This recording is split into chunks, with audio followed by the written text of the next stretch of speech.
Don't forget to like and subscribe. Ladies and gentlemen, let's get ready to be whisked away into a world where imagination reigns supreme, where pencils transform into wands, and every page of a comic is a new adventure waiting to unfold. Today, we're thrilled to welcome the mastermind behind the Adventures of the Lollipop series, a creative visionary who has made it her mission to inspire young minds through art, laughter, and learning. Since the remarkable age of 9, Jennifer Cuthbert has been crafting stories that spark joy, curiosity, and education. Now, with over 25 beautifully illustrated books under her belt, all presented in a comic style that's engaging and easy to read for kids, lets you dive in. Jennifer has built an entire world of playful learning. In Lollipop Adventures, children don't just meet vibrant characters, they explore important lessons about the world around them. From Lollipop Celebrates, which takes readers through 30 global celebrations, from Ramadan to Remembrance Day, Halloween to Hanukkah, and Christmas to Kwanzaa. Also, to New Canadians, New Beginnings, a heartwarming story about welcoming new friends around the world to Canada. And this includes the series milestone of the 300th comic. Jennifer's work blends joy and knowledge with every turn of the page. Now, these books show that learning doesn't have to be dull. It can be playful, adventurous, and even a little silly. Every comic is infused with heart, humor, and just a sprinkle of magic. But wait, there's more. Jennifer isn't just a storyteller. She's an educator. With a background in teaching, she knows how to transform every page into a powerful learning tool. Whether she's leading cartooning workshops on Family Literacy Day or inspiring future artists at comic conventions, Jennifer proves that comics can be as educational as they are entertaining. So whether you're brushing up on your ABCs with creepy crawlers or exploring the world through the eyes of the Lollipop Gang, Jennifer's stories are lighting up your imagination everywhere. Let's give a warm welcome to the wonderful, inspiring, the mastermind behind the Lollipop series, Jennifer Cuthbert. Jennifer, Wow, that was an awesome introduction. Thank you. Well, thank you Thanks very for much having for me, your time. Chris. No, this is amazing. As we met and we were chatting, and as my son enjoys the books, and I want to ask you, at age 9, what inspired you to start this adventure? Well, first of all, I'm so glad that your son's enjoying the books. That's great. So I used to just doodle pictures all the time when I was a kid. And I would just come home from school, and instead of watching TV all the time, well, I did watch TV, but I would be drawing all the time too. And one day I just happened to draw a picture of a little girl with glasses with holding a lollipop in her hand. And then I went to show my dad, like, oh, Dad, look what I drew. And then I thought it was really cool. My dad thought, like, hey, I think you have something here with this one. So I kept drawing her, and I thought that Lollipop would be a funny name for a person. So that was her name, and the rest is pretty much history. Now, there's a really uncanny relation between the character Lollipop and yourself. Would it be Yeah. fair to say that Lollipop is designed after you? Yeah, she's kind of designed after me. I've started to look more like her as time goes on. I didn't have glasses when I was a kid, and now they're pretty much a staple of my look. So I guess I don't know if it's art imitating life or life imitating art, chicken or the egg. So yeah, I've kind of turned more into her as I get older. I love that. And when we look at your characters and they have their own little mini bios, which I thought was just Yeah. absolutely amazing the way you've done that.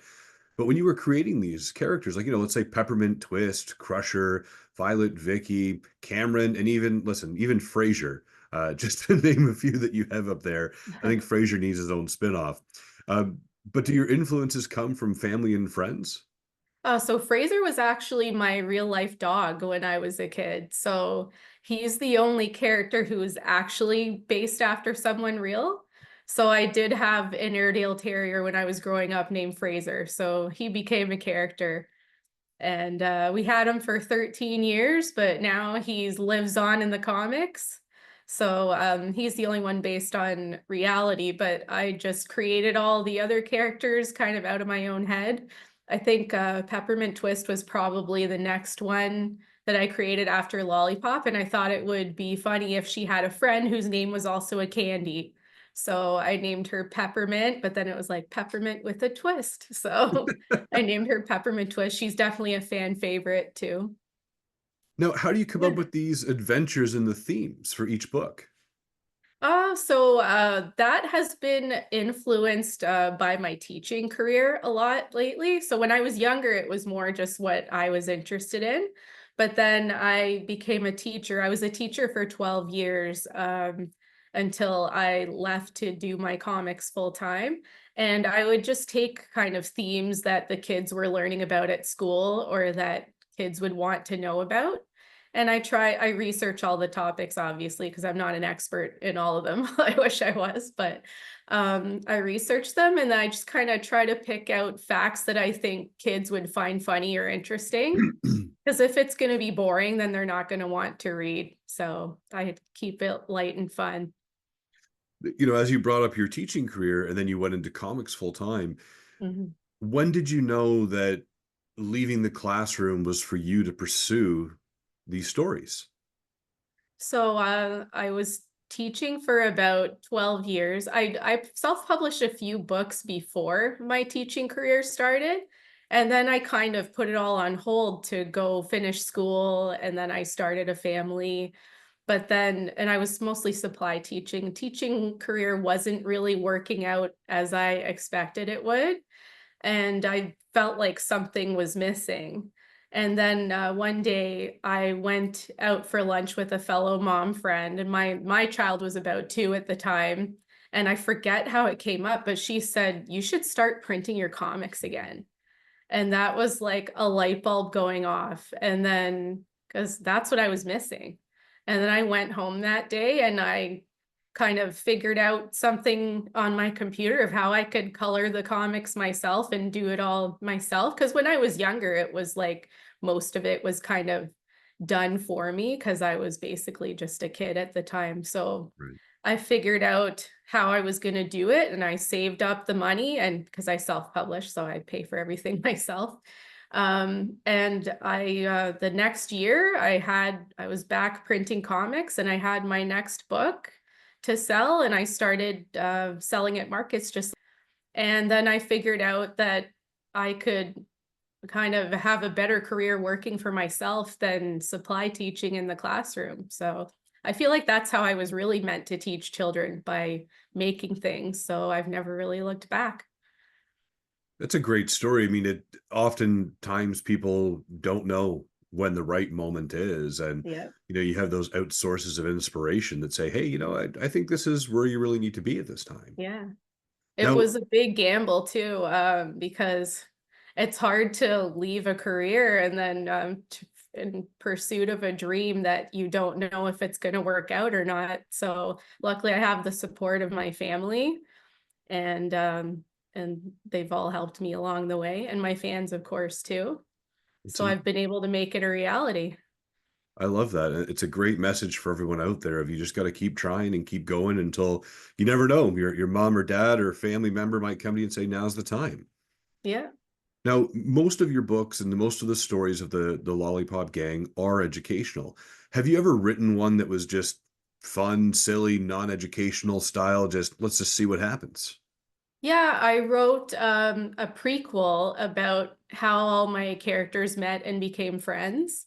And it's called Rose Colored Glasses. So she gets a pair of pink glasses, and the glasses kind of magically take her wherever she wants to go, back in time to another country. And that one's less about the educational facts and more about her kind of finding herself and finding her own confidence and making friends, because at the beginning she's just kind of a loner and she doesn't really know anyone. And then the rose colored glasses kind of bring them together. Oh, Yeah, so that was a really fun one to write. and that's one's available on your website as well. Yeah, that one is called Lollipop's Prequel Pack. So it has rose colored glasses, and then there's also another story about how Fraser was adopted from the animal shelter, which is like we didn't actually adopt him from an animal shelter in real life, but I just wanted to do kind of a story of like what could Fraser's backstory be. And I actually put my best friend in the story too, because my best friend Liz in real life, she rescues animals in the Niagara on the Lake area, and she takes care of a lot of animals for a living. So I decided to make her the animal shelter worker in the story. So she's in there as one of my characters. I love it. Yeah. Now, when we look at your books and the stories, have you ever faced a challenge where you had a hard time blending, let's say, something fun and educational into the stories that the Lollipop Gang does? Usually if I have trouble making something work, I will not really continue with that idea. But most of them, like it has to be something interesting. If I think that something's kind of maybe too boring for kids, then I might go in a different direction because they have to be interested in it. So if I'm not really interested in that, then they're not going to be interested either. So I can't think of a specific one, but I don't abandon most of the ideas, but if there is one that's not working, it's usually because it's kind of too dull and I can't really think of how to make it interesting. Well, when you talk about making things interesting, and we fast forward a bit here, your one of your newer books of New Canadians, New Beginnings. We have Yeah. three brand new Lollipop characters that we're introducing into the world. A Mm. wonderful story about helping, supporting, and just being there. Walk us through this new story. So Ruby, they've met a few times in India. That was in one of my really old books, actually. So she goes way back. And Vin, they met in Vietnam when they went there.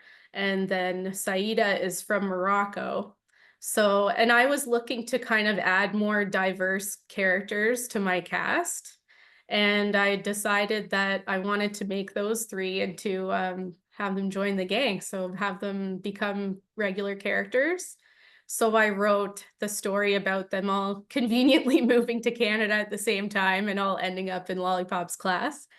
But it's and we've got the changing demographics here in the GTA, of course. There's a lot of kids that are newcomers, and we need to make them feel welcome. So I wrote the story about just a nice little story about Lollipop and her friends welcoming the new kids to Canada.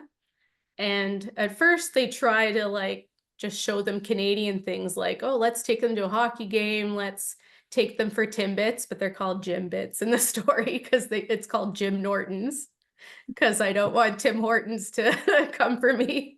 So I had to change the name there. But they were just doing kind of stereotypically Canadian things, but then they realized that the three kids are missing home. So they have spoiler alert, they have a big party at the end to celebrate where those kids came from and give them a little taste of home.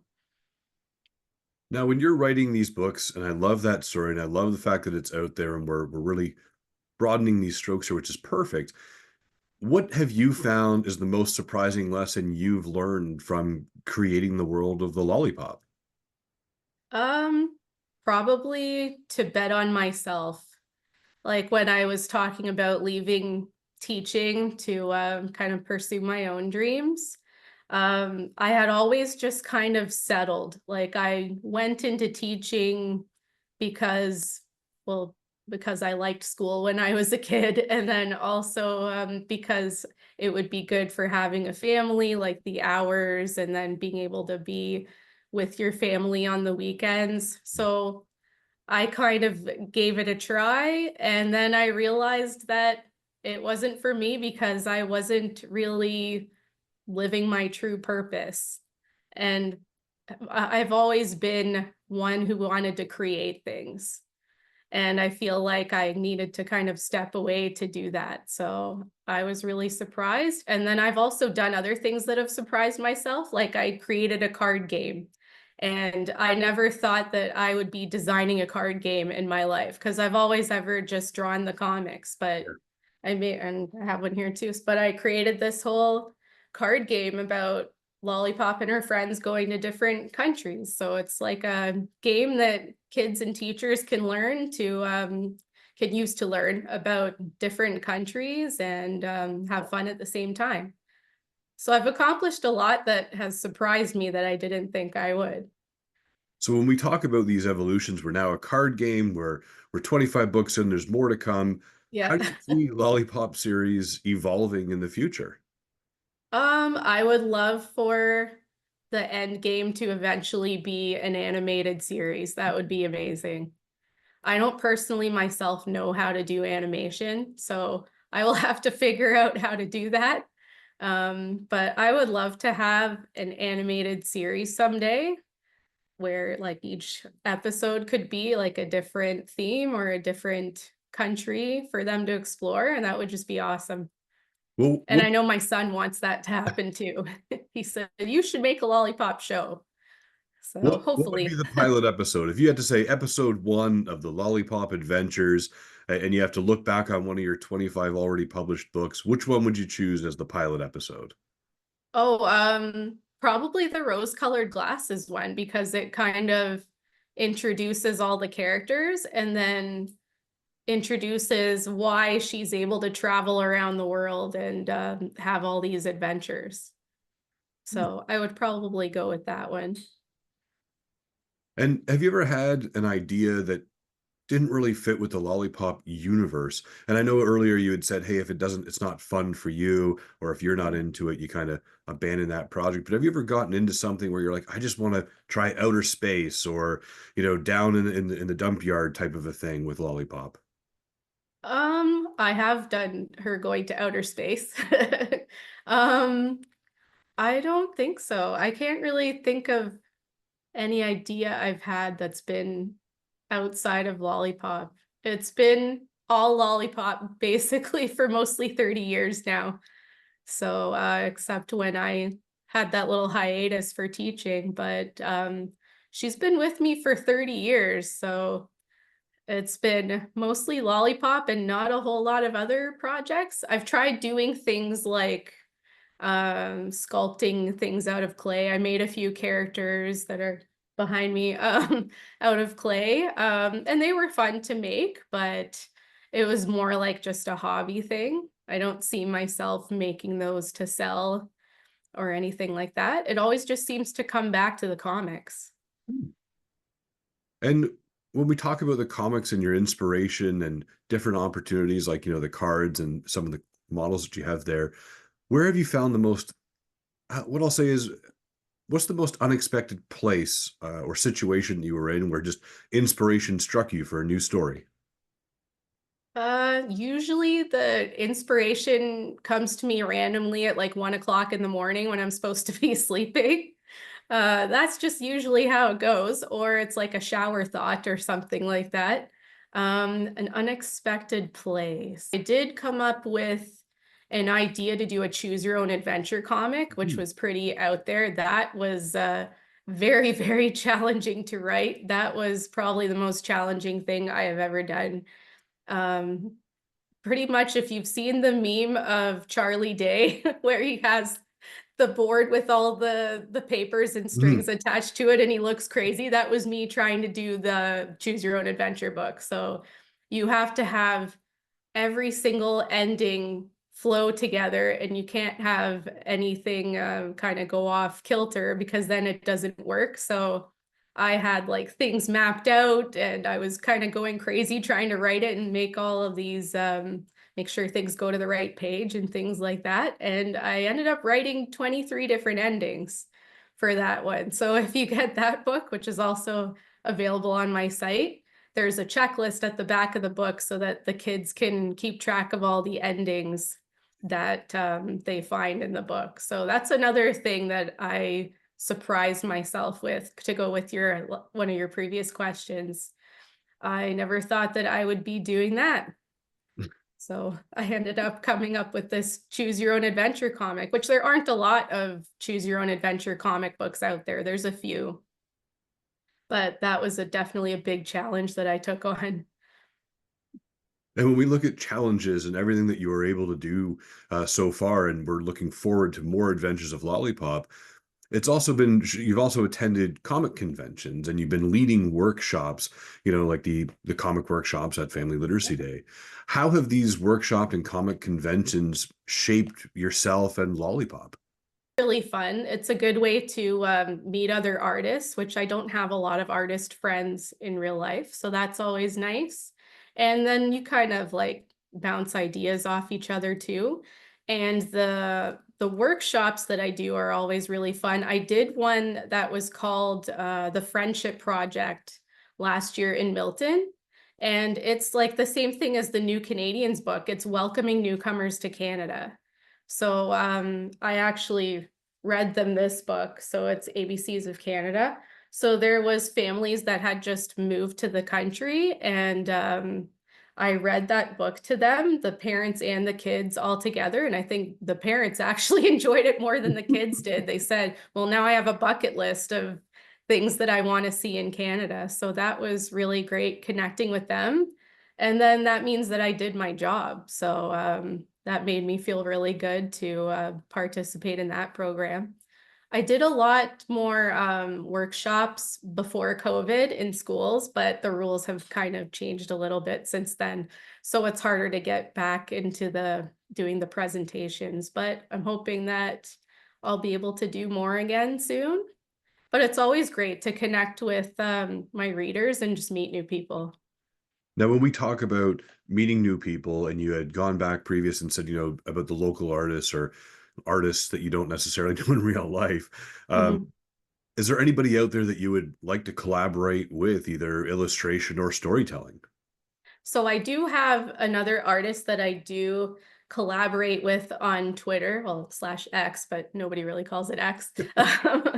So his name's John Esparza, and he's from San Diego. We've never actually met in person at all, but he draws a comic called Bubble Fox, and he does a couple times a year. He'll do like a guest month or an anniversary month, and then other people will do comics for him and he'll post them. So we came up with this kind of silly storyline where Peppermint Twist and Bubble Fox become friends, Mm. kind of in like an alternate universe, I guess you could say. And Bubble Fox becomes an exchange student at their school, and then of course hilarity ensues. So they have all kinds of wacky adventures together. So I do a couple comics for him every year. So it would be cool if we could actually do a book someday, though, together with those two characters. So that would be pretty neat. And when we talk about your stories and we talk about the comics, what tells you that a story has truly resonated with your audience? Oh my goodness, probably when I have a grown adult come up to me at a market, and then they look at me and then they're like, "Oh, you came to my school when I was in grade 5." And this is like an adult talking to me, and they're like, "Oh yeah, I still have this book." And then so it makes me feel pretty old, but it's pretty cool at the same time that they still remember me visiting their classroom all these years later.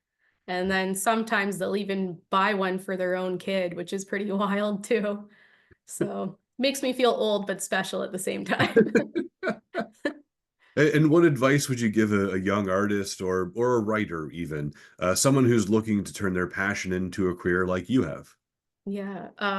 Don't let anybody tell you to stop, because even like sometimes teachers might tell you that, and I've had this from personal experience, teachers telling you that you're not creative enough. Or I did have an animation teacher once tell me, look, take one look at my work and say these characters will never be animated, Mhm. which was crushing to my teenage soul. But don't let anyone tell you to stop, Yeah. because only you have control over that and know what you're meant to do. So just keep working at it and find a way to make it happen. And Jennifer, what's been the most rewarding part of your journey so far? I think probably just being able to reach kids and adults with my work has just been the most rewarding thing. If I like made somebody laugh from one of my comics, or they learned something new from reading one of my comics, especially the ones about holidays seem to resonate with people because they'll say, "Oh, I didn't even know this holiday existed." And I didn't know either, because I learned about a lot of it myself while I was researching. There was holidays I had never heard of either. And if I can help somebody learn something new or make somebody smile, then I've done my job. And Jennifer, where can people learn more about you? Where can we follow you? What are your socials? So my website is adventuresoflollipop.com. And I'm mostly on Facebook, Twitter, and Instagram. So on both Facebook and Instagram, I'm at Adventures of Lollipop. And then on Twitter, it's at lollipop_comics. And Jennifer, do you ever find yourself struggling with the educational side versus the entertaining side of making the Adventure of Lollipop? Like, oh no, I have Yeah. to have this lesson. I have to put that in there. No, it's not fun enough. Yeah. Yeah. Sometimes I have like way too much writing in my comics. And then over the years, I've kind of had to learn to edit a little bit to make like the language simpler or something like that. Yeah, if it starts getting too fact heavy, then I have to kind of trim it down. And I've learned to kind of show rather than tell, which is what comics are supposed to be. Hmm. I And if think someone said to you, really what's cool. something that scares you, what would you tell them? I would have to say AI art. Hmm. It's basically theftware. So I think that, well, it's probably too late, but I think we need to kind of pull back on that. And has anybody watched Terminator 2? So, yeah, I find when we start to not be able to tell what's real and what's not, that's a little too far. So I'd say that AI art kind of scares me a little bit. I know AI can do good things, but AI art stealing from artists is not okay. So I'd say that's what scares me a bit. Jennifer, I have time for one last question for you, and thank you so much Sure. for being with us today on Coffee with Chris. Is what makes Jennifer smile? Color. I need color in my life. I need to see colors all the time, whether it's like coloring my comics, that always gives me a really good serotonin boost, or even just looking out the window. But I tend to really struggle during the winter months because of that, because of the absence of color, and it's all mostly like white and gray and brown. So I love seeing colors, and I hope to see the northern lights someday so that I can see those colors too. So seeing color just gives me a serotonin boost all the time. I love that. What is Yeah, life without color? No, for sure. exactly. Uh, That's why my comics aren't in black and white. They've got to be in color. They have to, it just adds so much to it. well, as I said, that was the last question I had for you on Coffee with Chris. And thank you so much again for your time. Everyone out there, get to the internet, The Adventures of Lollipop, soon an animated series to be coming. No pressure, Jen. Hopefully.